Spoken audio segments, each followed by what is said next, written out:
Well, good afternoon, everybody. As Nick was telling you, Sachin and I are both attorneys, which means we are both familiar with the courtroom and ought to be able to speak loudly enough that everyone in the back can hear us. If you cannot at any point in time, please feel free to just raise your hand and wave at us, and we can take it up a little bit of a notch at that point. It is a pleasure to be here.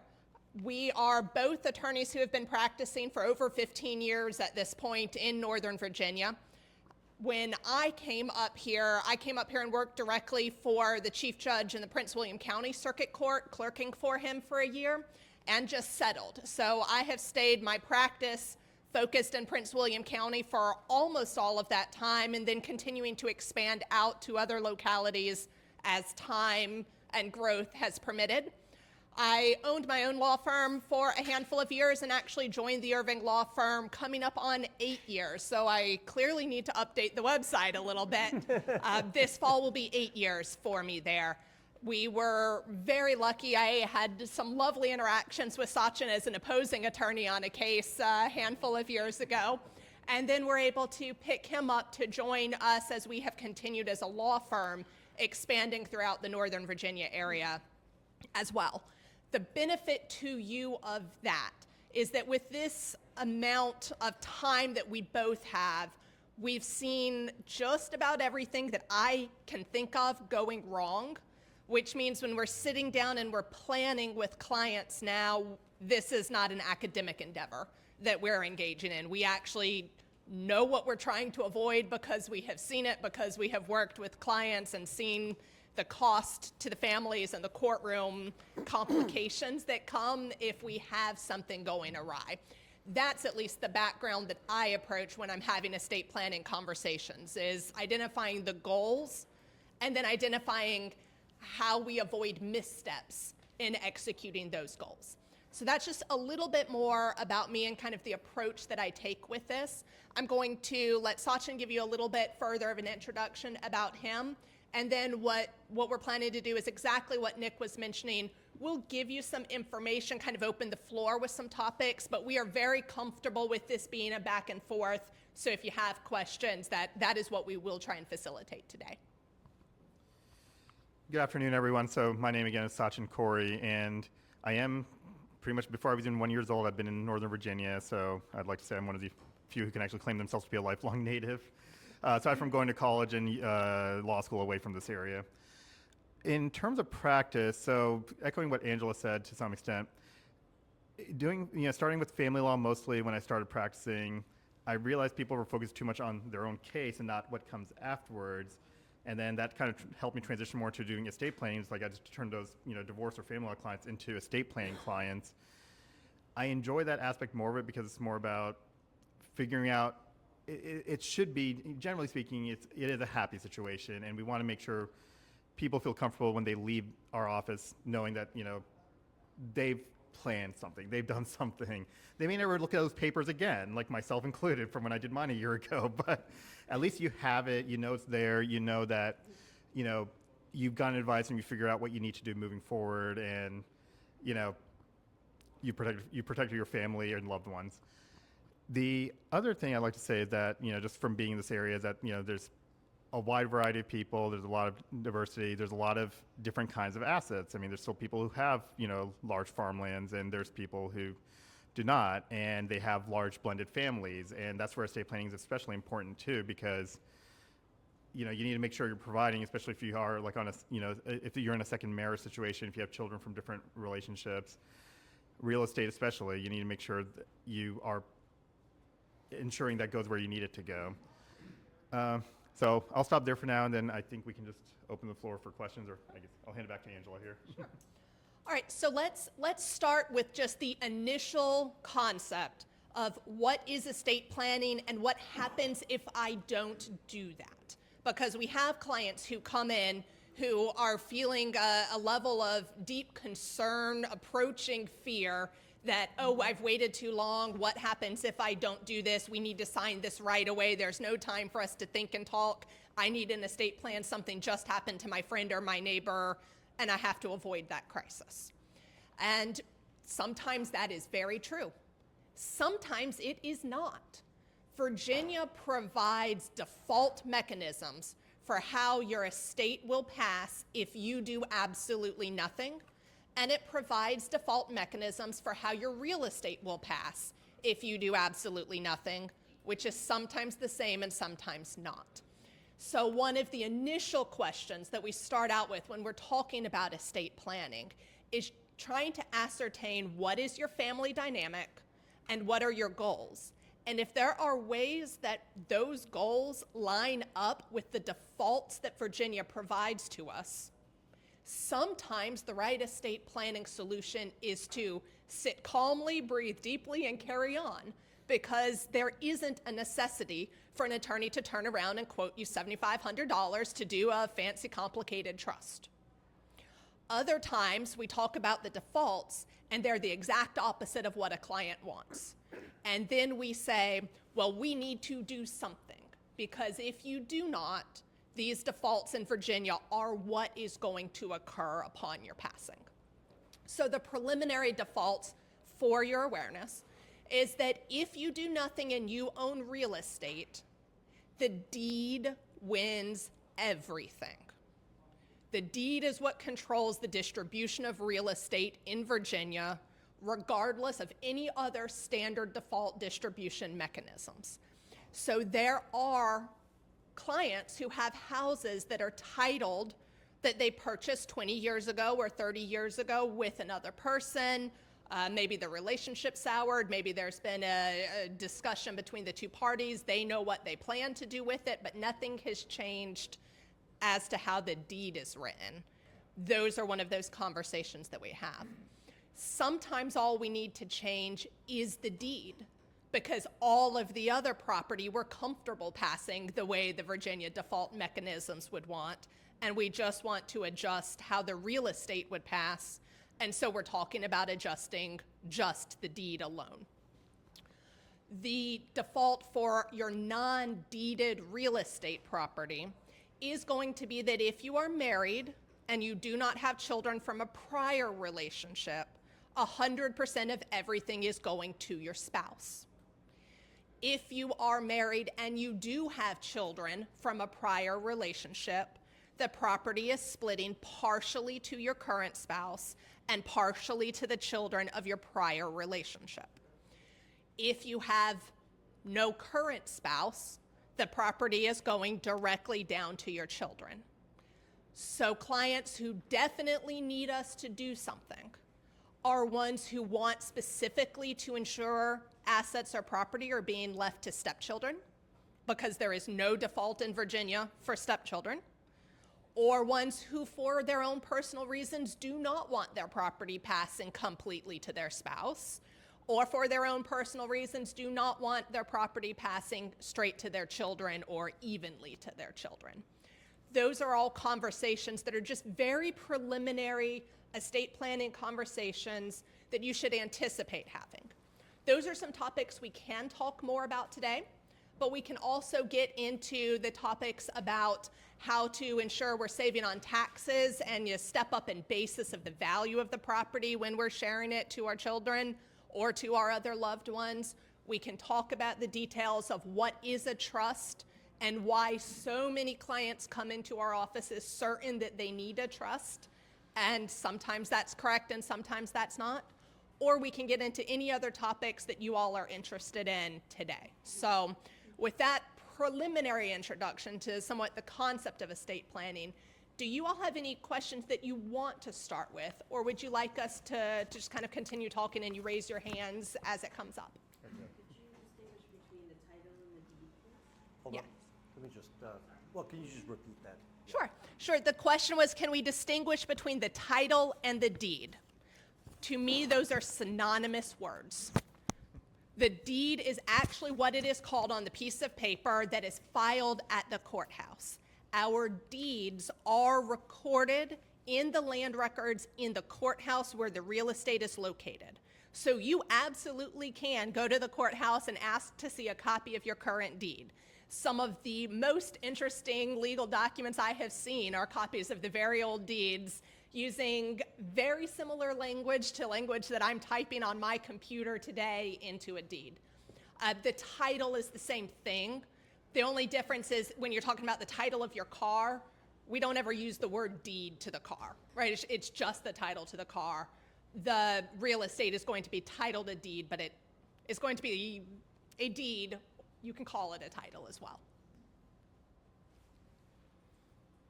Anybody else to start with? Just kind of speak. Is estate planning even necessary if you're underneath the estate tax exemption limit? Yes. Okay, so the question was, is estate planning even necessary if you're under the, I think you meant the federal estate tax threshold? Yes. That threshold, I believe, right now is a little over 15 million, I believe. So for an individual, yeah. And that does tend to fluctuate, but it's honestly only gone up since, since the year 2000. I think in 1999 it was $1 million. But that being said, it could go down. So that's the one issue there, that if that's the low-hanging fruit, is what one of Nick's colleagues actually told me one time, that if Congress decides to reduce the estate tax threshold, you probably would want to consider having your estate plan in place now, just to have it in case something happened. That's what it is. It's planning, right? You may hope to never use these documents ever in the future, but it's there in case the unthinkable happens. But also, estate planning includes other documents that we haven't touched upon here. We're keeping the focus a little bit on real estate right now, but estate planning includes two other documents that people tend to overlook. Powers of attorney. There's a general or financial power of attorney, and then a medical or advanced medical directive or medical power of attorney. Those documents, for a lot of people, are actually more important than the will or the trust may be. The reason why is because they are effective while you are living.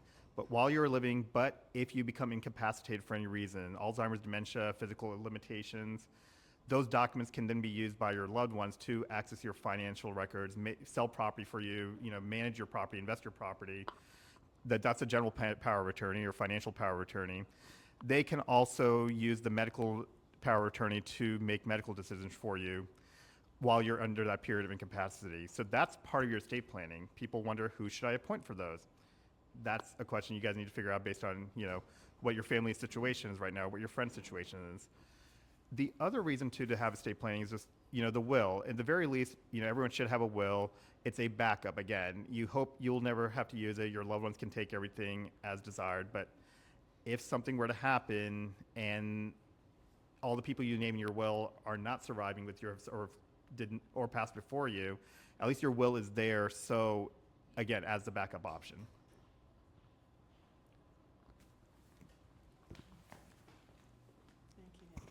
Hi. First of all, thank you, the Lutkins, for having you all here today. Olga Johnson, Vessels and Johnson Financial. I see this too often, the abuse on the back end. And my question is, what would you say if, here's an example, someone who comes in to do landscaping for your home, and it's a widow or single, and then ultimately worms their way into relationship with you or someone where they become the POA, they disinherit the child from the property, the real estate. What are some of the safeguards that you would suggest people put in place even while in the process of doing their estate plan before it's all inked? Because this does happen. And again, thank you, Nick, for having them here, because it's horrible on the back end trying to fix it. So I would agree. We see that far more frequently than I ever would have thought. In my earlier years of practice, I just thought that was a horror story that you see in the newspaper once every now and again. It is not. We certainly see it frequently. As a firm, we litigate those cases as well, so we see it both from the planning perspective and also the backside. There are two different avenues to answer that question. One is when we are talking to you about your estate plan while you're here and you're thinking this through right now. And the second conversation is, are we talking about your parents or your loved ones? Because we interact with both of those. I'll take the first set and then pass the second set on to Sachin. If If we are talking to our client about their estate plan needs, what they need at the time that they're meeting with us is an awareness of these risks. And that is part of what I think a good attorney is going to do in the estate plan, is to talk through how confident are you in the people that you are naming in your documents. And it is not uncommon that we have clients who are very uncomfortable to answer us at first because they want to put on a good face and they want to talk about the wonderful things that their children do, and we want to look forward with hope, and we want to assume anything that's awkward is going to smooth over later. But attorneys see the worst side of these cases, and that's how I try and have that conversation with the client. Is I'm not saying your son is a bad apple, but I have seen the bad apples come to people who believed in their family, so let's talk it through, to try and approach it in a little bit gentle perspective. Red flags to me that I would encourage clients to consider as red flags to them is the people that we are naming in our documents. It is rarely wise that we are trusting the child who is staying home and living in our home because they can't hold their own job down. The child who could and who loves us enough that they quit their job to come home and stay with us and caretake for us is a totally different conversation. But it is not uncommon that we have individuals who are coming in who are caring for, or at least supporting, their 30 or 35 or 40-year-old child, and that's great. That's what we do as parents, right? That's our job, is to be there for our child. That is a very common risk factor, is the way that I would say that we are appointing the loved one who is in our home because they're struggling to launch themselves. And then they probably do spend those first couple of years trying to do their best to follow what they thought their parent wanted, but maybe their decision making isn't the best to begin with, or there is some manipulation from the beginning. It's really hard to undo that. It is really hard to undo that, because if you have capacity at the time that you're signing your estate documents, and you are choosing in those documents to say, I trust this human, and I'm signing this in full awareness and understanding that I trust this human, we can't go after that human later and say, oh, well, this was undue influence. Oh, you were, manipulated into signing this. Oh, there was something wrong, because you trusted them. And unfortunately, we're humans and we can make bad life choices. And sometimes that happens. So that's a conversation to anticipate, I would say, with your estate planning attorney, is for them to ask awkward questions like that and to really zero in on any of the awkward family dynamics. Not because we think it will happen to you, but because we know that that's a common denominator. For the children, it's being on the lookout for the healthcare providers or the others who are in the home on a regular basis. That's where I would say is the red flag for that side. Turn it over, see if you agree. Yeah, absolutely. I've encountered that, unfortunately. And, I have one right now where I won't go into all the details, but basically I had it's a husband and wife, but recently married, and I had the main signer get me a letter that he has mental competency to sign these documents, because otherwise we were not preparing those. And most attorneys will usually require that up front if they sense there's an issue, or in this case, at least the client was voluntarily telling me that there are some conditions that are affecting him up front, but they're not that severe.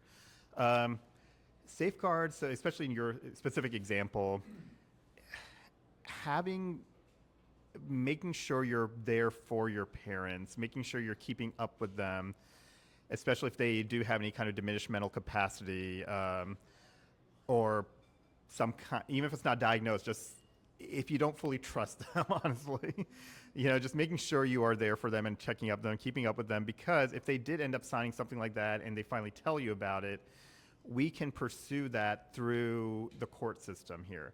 So while drafting it, if that person manipulates your mom or dad to go somewhere and sign some documents, and that estate planning just gave them in front of them and let them sign it, which they shouldn't be, but if they did, unfortunately, we wouldn't know about that. We have no way to safeguard against that up at the time of signing. But, undue influence and breach of duty are two, and there's more variations of that than I can't even think of right now, but general overarching themes are undue influence and breach of duty. Undue influence is if that person did not have the capacity to sign the document, or or they were forced into signing the document. Then you can ask the court to nullify that document, the power of attorney, the will, whatever it is, even whether they're living or while after they have passed.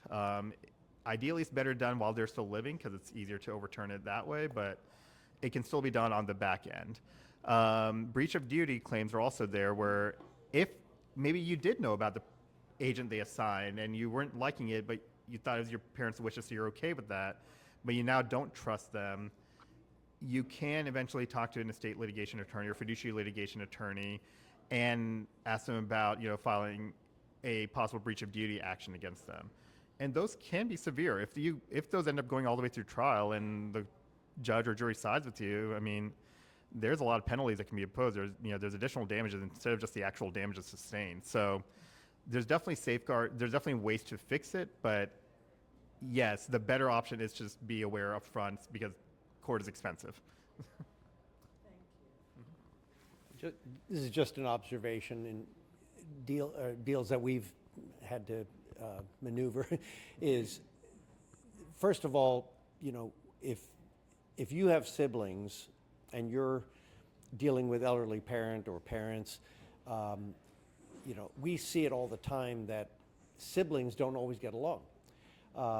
And it can get really nasty at times. We had a situation recently up in Maryland where the son lives here in Virginia. His father was owned a big home up in Maryland, but was in assisted living down here with not too much time left, we were told. And he was trying to get his mother, who was in memory care up in Maryland, who theoretically at one point had signed a POA to the older son, but the sister, who they did not get along with, manipulated the mother at some point to sign over the POA to her. Well, the father just died.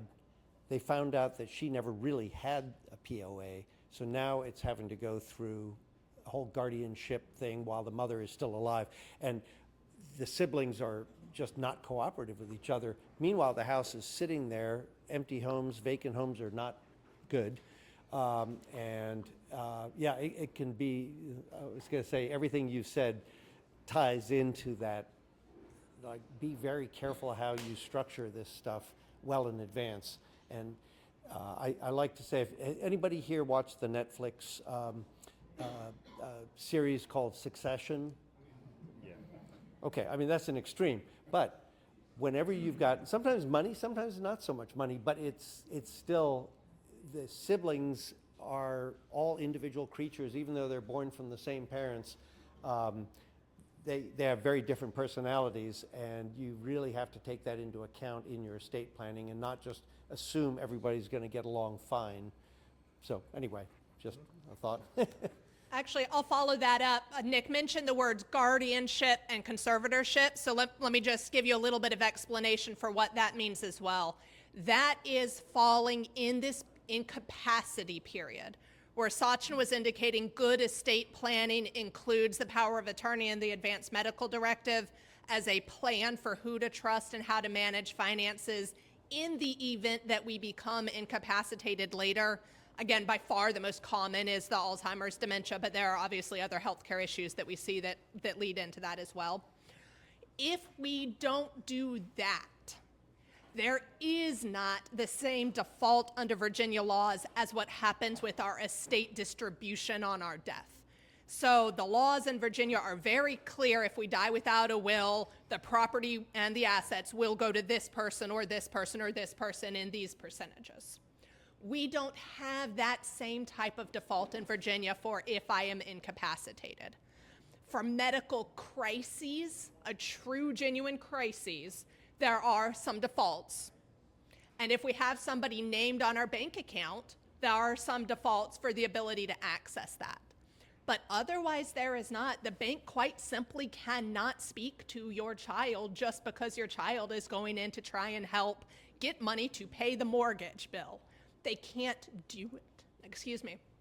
So the way that we see that come in if we did not plan for it is the loved one of the incapacitated adult comes to an attorney for assistance in going and filing at court to seek guardianship or conservatorship of their loved one. And in that case, instead of a power of attorney where I, a competent adult, decided that I choose this child to handle my affairs and I list these instructions to them, the judge has to do that for your family, for you. I mean, I like the judges that we're in front of, but they don't know you. They don't know me other than the collegiality that we have. The idea that a stranger would make the choice of which of your children is going to make your medical decisions and which of your children is going to handle your finances is not very palatable of a thought, nor is the cost of that, nor constitutionally is it very appealing, because the only way that the judge can designate your loved one to make those decisions for you from a constitutional perspective is to remove your legal rights as an adult from making any of those decisions. And they have to make a finding in the order that you are incapacitated, you have the potential ability right there through that to lose the right to drive, the right to vote, the right to make any of your own finances. You can't walk up to the bank then and say, I'd like to access my accounts. They have to take it from you before they can entrust those decisions into the hands of your loved one. And to do that, as it should be, that is a very consequential decision, there are a number of steps and procedures and medical evaluations, all of which lead to cost before the judge can sign those orders. All of that is 100% avoidable with the powers of attorney that are going to cost a nominal rate compared to the time and the litigation of going to court. So just another piece, but that's what we're talking about when you hear those terms. Yeah, so in that situation, does the court pick the physicians who make the determination to examine that person? Or does the person or does their family use their physicians? How does that work? So there's a provision under the, I'll repeat this for the record. The question was, who is the one picking the doctor to make these evaluations in those circumstances? And there is a provision in the code section that talks about these evaluations. Whoever is the petitioner, which would be our client, very often the child, the adult child, or the spouse is our most typical client in these situations. If they can get the cooperation of their loved one to go to their medical provider, the medical provider is able to fill that form out and submit it to us with their doctor's license ID on it. There's a protection under HIPAA that they won't get in trouble for completing that evaluation and submitting it to the court for this particular purpose. So they're usually pretty cooperative about that. And we submit it to the court. And if nobody contests it, that's all that happens. We still have to go through the process. It still takes 2 months to go through. But where we run into problems is the loved one who is no longer willing to leave their home or is highly suspicious of anybody trying to get them to leave their home, or the manipulative child that finds a healthcare provider who doesn't know this parent from Adam and comes to the house and does a 15-minute evaluation and fills this form out, which you would think doesn't happen. But there are bad apple lawyers out there too, that there are just as many bad apple other professionals in their own individual fields. We have seen this sort of situation happen. And then it becomes an issue at court of, does the judge order this? What kind of professional do we believe, especially when we're in a maybe we are, maybe we aren't at that incapacity level? We have fantastic primary care providers who may have 15 years of experience with this particular individual. And then we have geriatric care specialty doctors who may not have seen this patient at all, but their focus and their training is conducting these types of evaluations. And if they have differences of opinion, especially if we have differences of opinion between the children about what to happen, those are, I've seen $100,000 plus cases litigated in those scenarios, which we could avoid with the power of attorney. Angela, I'm just curious, I thought I'd heard that in some cases for guardianship and where you're getting medical evaluations, that you have to get two independent ones. Is that not the case? So that may be more specifically towards when you're drafting these powers of attorney and when they trigger. So usually we'll draft our powers of attorney, both the financial and the medical one, to be springing, meaning it will be effective upon a condition, that condition meaning usually incapacity. I usually write that you need two medical opinions to confirm that the person is suffering an incapacity, and now the agent, the person appointed under the power of attorney, can manage the assets or make the medical decisions. There are considerations to that as well. Sometimes it may be difficult to get two medical opinions in a possibly fairly short amount of time. That's a consideration you have. Like, so certainly if you have the family doctor that's been your doctor for 20, 30 years, like maybe you're okay with just their opinion. But then what happens if that doctor is no longer available? Then it may be better to have two opinions. And we can play with the language a little bit, but yeah, that's the part about two medical opinions. But for a court purpose, I mean, as long as they just have one report that confirms and looks solid enough that confirms that this person is suffering from some kind of diminished mental capacity, that could be all that's necessary to grant the guardianship to someone who may not necessarily be the best person for that role. Great. Other questions? Ernie? Thanks, Nick. So my concern is probate and how to avoid it. What are some of the strategies to not even like, well, let's back up. What is probate? Why does it exist? And how do we avoid it beyond just the standard estate planning? Can we sell the property before any of these scenarios play out? Are there things we can do with the financial institutions where we can have like your parent or somebody to kind of help gain access to financial records so you can help an elderly parent manage their financial and real estate assets? Thank you. Yeah. So I'll start that one off and then I'll hand it over to Angela if it's any follow-up details. But the question was, Okay, I was gonna what say, is, you can recap. sure, what is probate? And to summarize, are there any steps that we can take in advance to prevent assets from going to probate? A very common question. I expect to answer that at every single estate planning consult I ever have. So thank you for asking that. Probate is the process, the formal process through the courts to distribute your estate. Your estate is everything that you owned at the time of your passing. One thing, though, that is very common these days, may not have been as common even 30 years ago, but is very common now, is that a lot of assets that most people hold can be passed outside of probate. So that's answering one of your questions, which is anything you can do beforehand. If you are jointly titled on a bank account with your spouse or your child and you pass away, that spouse or that child is, as a joint owner, is receiving the entirety of that bank account. If you're jointly titled on real estate as joint tenants or tenants by the entireties, that property automatically goes in full to the surviving owner on the title for that property. There are also beneficiary designations. So, bank accounts, non-retirement investment accounts, real estate, you can have joint owners. Qualified retirement accounts, the IRAs, the 401ks, even the Roth ones, the non-qualified ones, they can only have one owner. So what you do then is you appoint your you complete your beneficiary forms, you complete your beneficiary designations. Each institution will have a different form. They may allow different ways of how you list the persons there, primary and secondary. But you list those people there. Upon your passing, the asset will go immediately to that person.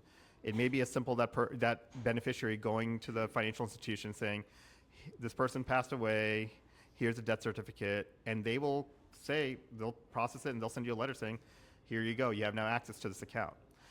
So that's one of the easiest ways to avoid probate, is to title assets jointly or complete your beneficiary forms to ensure that your assets will go to your listed beneficiaries, intended beneficiaries.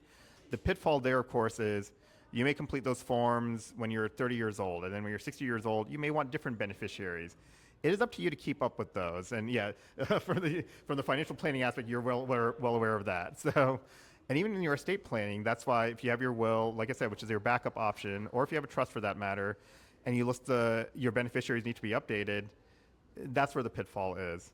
I'll also say for probate, Virginia is not as, it is burdensome, but it's not as, how do I say this? Like, probate's not as involved, but it can be burdensome, but it's not as involved like it is in other states. Other states may have requirements that you have to like file something within a certain number of days of passing. Virginia doesn't have that. The taxes for Virginia are generally lower, I feel, than other states. Generally, it's about $1 for every $1,000 of assets that you have that passes through probate. But again, to clarify, all those assets that are jointly owned or that have beneficiary forms that can pass through to those intended beneficiaries, they are no longer part of your probate estate anymore. So therefore, you don't have to go to the courthouse to get access to those assets anymore. You may have to do other mechanisms to get access, but you don't necessarily have to go through probate to do that. So now what do you need to do then? Or now what's left? Well, what's left is basically assets. I had one example where my client did not know their father had a bank account just in his name. Their mom survived. She was able to take it. She was able to manage everything. She was perfectly competent. They didn't know that he had this account. I actually had two situations like that. So we had to open a probate estate just to get this account transferred over into their names, into his estate, then to his name directly, to their names directly.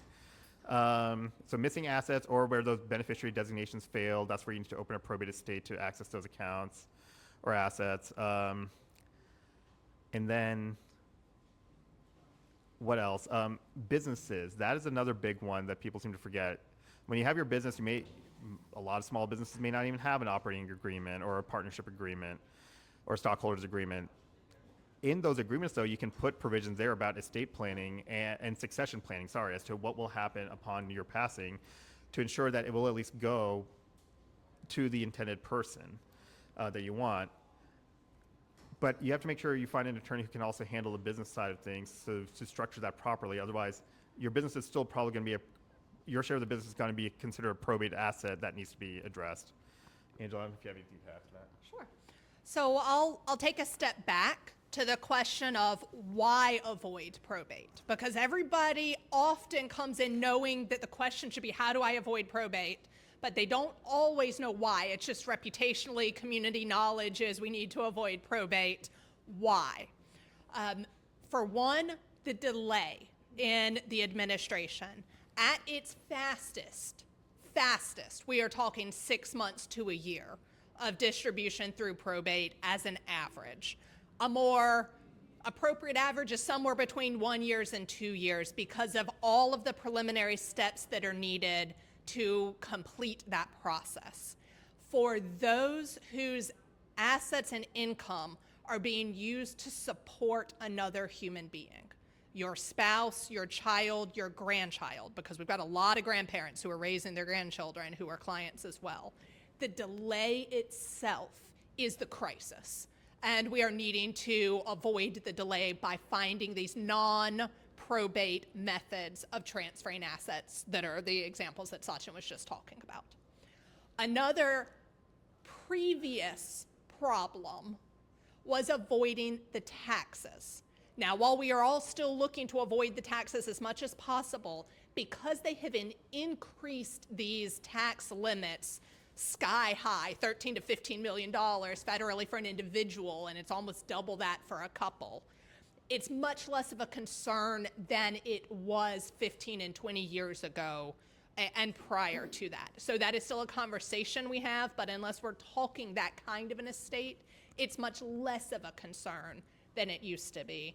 There is still the cost of the attorney. There is still the cost of the dispute between the relatives. So there are cost concerns, but not in the same way. Many of our clients come because their own parents told them, for the love of everything, you must go get a trust. You cannot send this through probate. And that was accurate 100% 20 and 30 years ago. That is much less of a concern in the current financial climate. If the laws change, if you hear the news talking, that's a reason to talk to a lawyer, because that is very temporary, that is very current, but that is how it is right now. One thing that you don't want to do, in large measure, is to provide these assets to the children while you're still alive. Because that's a very common sense, hey, I can just give it to them now. I'll just put their name on the everything now. I'll just give it to them. I'll liquidate the IRA. I'll do whatever I need to do and give it. For the most part, gifts are considered income, personal income. And when we receive personal income, we owe personal taxes on our personal income. So it's not an estate tax issue.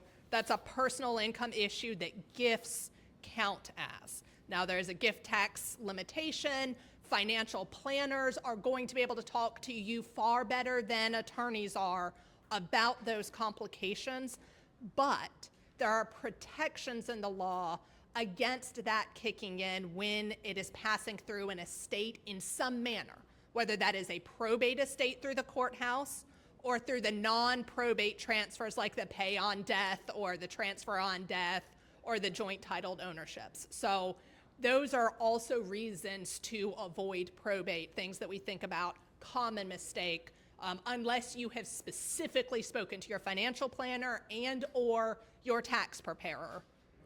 Don't gift large assets away while you're still alive. There may be good reasons to do so that your financial person is going to talk to you about.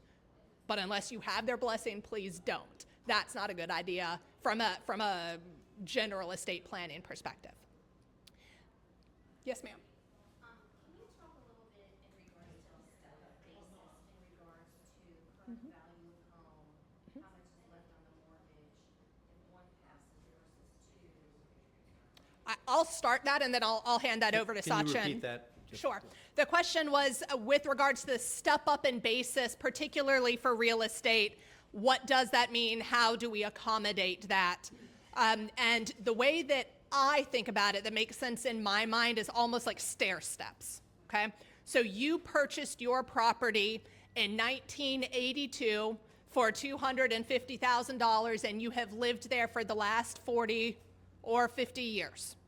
This property is now valued at $1,250,000, right? You've seen $1 million increase in value of this property.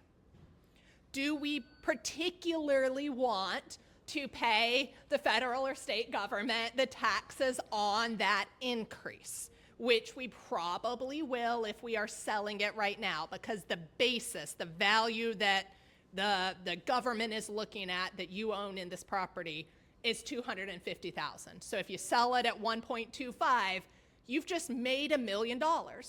This may be a long-term capital gains. It may or may not be as bad as your personal income, but there is a tax that's going to be paid if you sell it. There is a tax in its own way that's going to be paid if you gift it to your children now, because that's a gift to them of this value. If we pass this property to them through an estate, again, non-probate, perhaps through the deed, or probate, either through our will or through those Virginia default mechanisms, our children receive something called a step up in basis, which means quite literally in my stair step metaphor, they pick their leg up and they step it up to the next step of 1.25 million.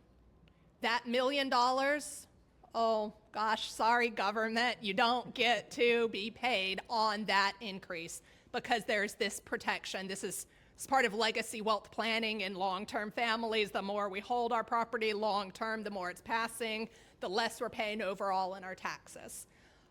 So that's the concept of a step up in basis. So if our children, let's say the children receive the property through the estate at 1.25 million and turn around and sell it, there's not an income that they're paying for that because they're selling it at the same value that they received it at. So that's, to me, that's how it makes sense in my mind, but I'll let Sachin follow up with any more details. No, that I don't have too much more to add on that. I mean, it also applies for your investments, and this is where I'll say that estate planning should also involve your accountant or some kind of tax professional, as well as a financial planner. You know, all three can work in conjunction with one another to make sure it's a plan, not just from a legal standpoint, but also from your own financial standpoint and your future needs to what your expenses will be in the future, what what your goals, what are your future goals. But from the tax standpoint, I mean, this is where I'll say, I don't know if the step-up basis necessarily applies with respect to the qualified the qualified retirement accounts, as in the tax-deferred accounts. But as it pertains to like the investment accounts, you invested money into Apple in 1982, and that share price now is basically essentially 10 cents. And now the cost of Apple is probably over $200 at least. You do not want to gift that to your children because they are paying capital gains taxes or income taxes on that increase in the value of the share. But when they receive it upon your passing, when they go to sell it, they are receiving it at a value of $200 or whatever it is today. If they go to sell it, it is based off the share price of $200, not 10 cents or whatever it was 40 years ago. So that's just an example. It's not only for real estate, but it also applies for your investments, shares of stock or shares of mutual funds, however you may have it invested. Another thing with real estate real quick too, that I didn't mention earlier was that Angela's, I think, touching on is transferring through a deed. You add them to the title now, you're essentially gifting the property to them, or at least a share of the property to them. That could create a taxable event. The CPA may know better than we would. But if you can also, like your beneficiary forms on your other accounts, you can sign what's called a transfer on death deed, or we call it TOD deed for short. And that's something you can file, and you can revoke at any time that says, upon my passing, I want, or it can be a joint with the husband and wife or two joint owners, we want it to go to these persons. And then those persons will inherit the property upon your passing. You just need to file a deed of confirmation on the back end to actually have the title listed in your name for all public records. But upon passing, with that deed, transfer and death deed in place, those children or those persons now own the property. And would that be at the stepped-up basis, correct? Yes.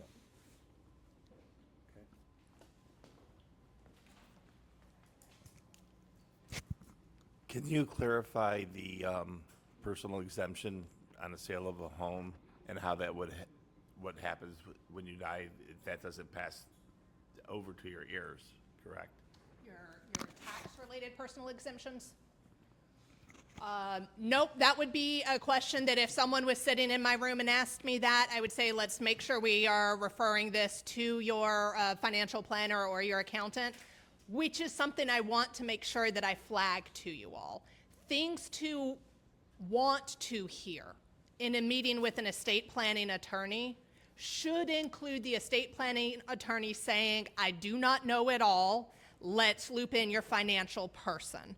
Because we know the legal law, not always the financial details. We largely know how they work together, but that should not be a negative to you to hear an estate planning attorney say, I'm not sure, let's refer that to your accountant or your financial planner. That's a good thing. You want your estate attorney to collaborate with the rest of your financial team if you have other individuals who are helping you.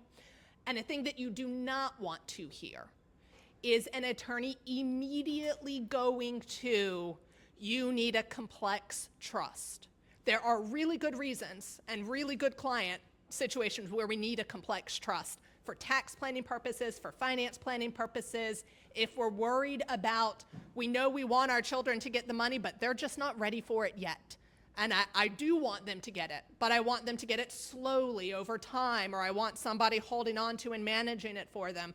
There are very good reasons to do trusts. But if you've noticed, so much of what we were saying is non-probate transfers. You don't need these assets in a trust to accomplish some of those. Again, sometimes you want to put it in a trust for other reasons, but the default of it must go into a trust was 15, 20 years ago for tax-related reasons, not necessarily now. So I did want to plug those as what you want to hear and what you don't want to hear in an estate planning meeting. If I could piggyback on that for a second. So when Donna and I, when our firstborn out of three was born shortly thereafter, we went out and got just a plain will. Then we met with an estate planning attorney, and at that time the whatever you call it, the limit was only like $1 million or $2 million. Which if you own a house or two over time, that was, we said we've got to get a trust. Obviously, that's changed tremendously now, and you know, we're pushing up to 15 mil. No, just joking. But very few people have 15 mil or 30 mil combined. At this point, kids have all left the house. We love them. They're all, you know, they get along and all that. But is it wise in that kind of case to revisit the trust? And what does that entail? What kind of things do you look at?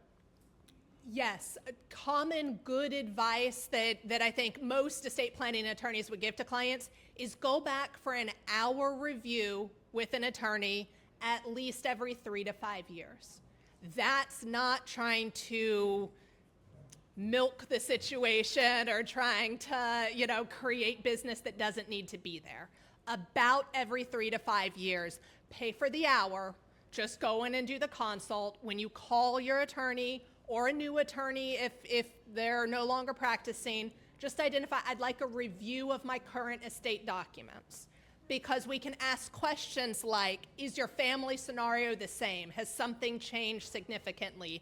If we have a new relative who has a significant special needs, like a grandchild who has a significant special needs, there are very particular, very crisis level planning documents that we need to do to protect that may have been totally not even on the radar in your situation 10 or 15 years ago. So 3 to 5 years, an hour or 2 hours for an estate plan review, that should be automatic.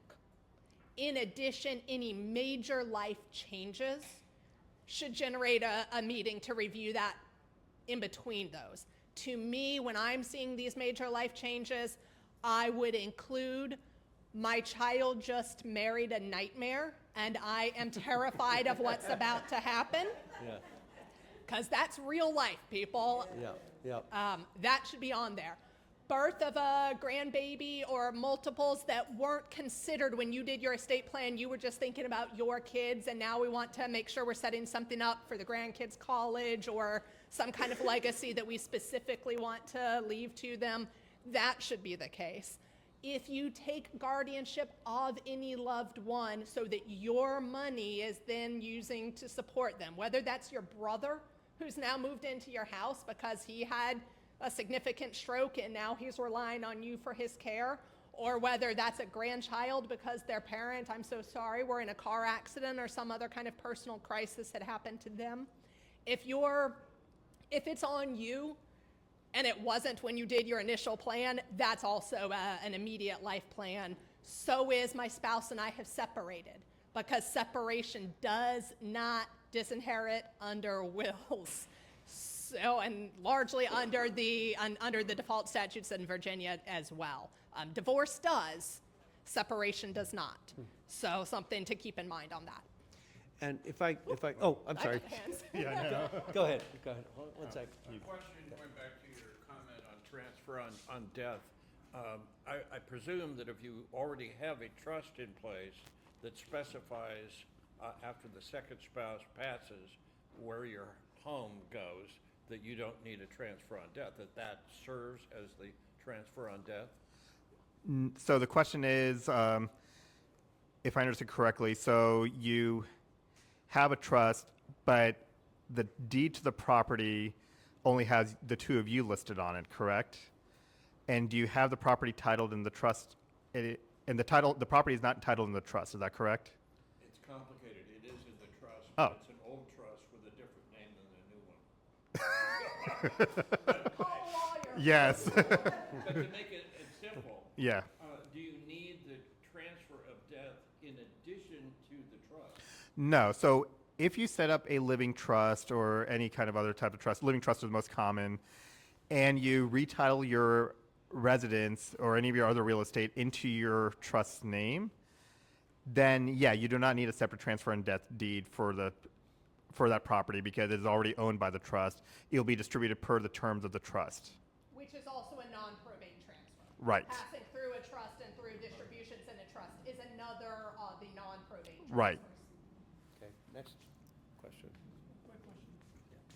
Talking about the same thing what we were talking about, let's assume you have a revocable trust or living trust, and let's say 95% of this stuff is funded into it.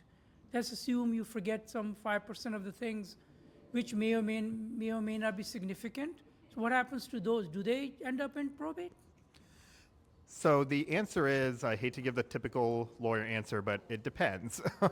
So if that remaining 5%, so Virginia does have, let me add this to this now. Virginia does have a small estate threshold. If the totality of the assets you own is below $75,000, you do not necessarily need to open a probate estate for that. There are still steps you need to do to be able to access those assets, but if it's under that, the total is under $75,000, there's other mechanisms to access that, even if you didn't have the beneficiary form, if you didn't have it in the trust or whatever. So, Can I just a clarification point. That's not $75,000 is your total assets. That's $75,000 that's left after anything has passed through the non-probate options. So your pay on death accounts, your transfer on death accounts, your transfer on death deeds, assets that were placed in the trust, your beneficiary designations. If we can handle everything with all of those, we don't need any probate estate. But almost everybody leaves something out. It's extremely common. We see it a lot. If what's left out is under that $75,000, then we have another mostly non-probate option as the small estate, and that's what Sachin's talking about. and so the remaining assets then are just, if it's personal property items too, we can usually work through that. I mean, the court usually doesn't care about those. They care more about the real estate or the big ticket accounts, the retirement and investment accounts, essentially in your bank accounts. I have a question for my parents. My mom died last year, and all of her accounts went to my father. So she has there was no property left. The only thing that is left to remove her name from is the bank account, which is in both their names. It was in both their names, and I have power of attorney. So what else is there to do other than change the name on the bank account? Do I need to do anything with the courts, or? So the question, as I understood it, is if everything has almost already passed for one of our loved ones anyway, in this case, the example is a parent, do I need to do anything? I'm the power of attorney. What do I need to do after they've passed? Number one, a power of attorney is only valid during our life. That's a very common question and concern. The authority or even the ability to help do anything stops upon the passing of that primary person. But if we are, let's say we're named as the executor of the will, and we know mom has a will, but everything passed non-probate, what do I do with this will, is also a common question. The safest plan altogether is to simply contact the court and ask to probate the will, which simply means filing the will there at the courthouse, but declining to qualify as the fiduciary because there's no need to be appointed as the fiduciary because there's nothing to be done. So the account automatically transferred to the surviving spouse, which I have also power of attorney to, and the bank then gets notified to remove the other name? Yes, just simply bringing a copy of the death certificate is enough. And that's the benefit of all of the non-probate transfers. It's almost always simply the death certificate, and they make the transfers automatically on the computer or on their records right then and there. It's very simple. Attorney needed. Not for that. It doesn't sound like, right? There's the attorney caveat, but it doesn't sound like it. We're going to take one more question, and then what we're going to do, I'm sorry, one more question, and then are you guys free to stay around a little bit? Sure. And then once we break up, feel free to stay here and mingle and ask more questions. Their clock actually starts at the time they take, Visa, MasterCard. No, I'm just, but feel free, more questions down the road, but here we go. Yeah, the question I had was, is a pour-over will, does that cover any assets that you forget to include in like an estate? Or a trust? Largely, yes. The question was, does a pour-over will cover anything that you forgot to put into a trust? So just quick vocabulary for those who are not familiar with that. When we set up a revocable living trust or in any other kind of trust, we, as a good estate plan, should also plan for those mistakes. We didn't put it in there, I sold the car and I forgot to put the new car into the trust. I kept my checking account out of the trust because it was just easier to have my checking account in my personal name, things of that nature. A common, and I would consider appropriate, additional document is a pour-over will, which says in its will, anything else that's out here that's in my name, please scoop it up into a bucket and pour it over into my trust so that the distribution is the way that I have set up in my trust, and I don't need to make a complicated, messy will because I've already done all the thinking and the planning in my trust. I just want you to pick it up and to put it in there. So the $75,000 that we were talking about with the Small Estate Act affidavit is if we either A, don't have a pour-over will, so we have no will, or we didn't have a trust because we don't always need a trust. And if we can pass outside of probate for everything but the small assets, then the small estate affidavit serves that purpose.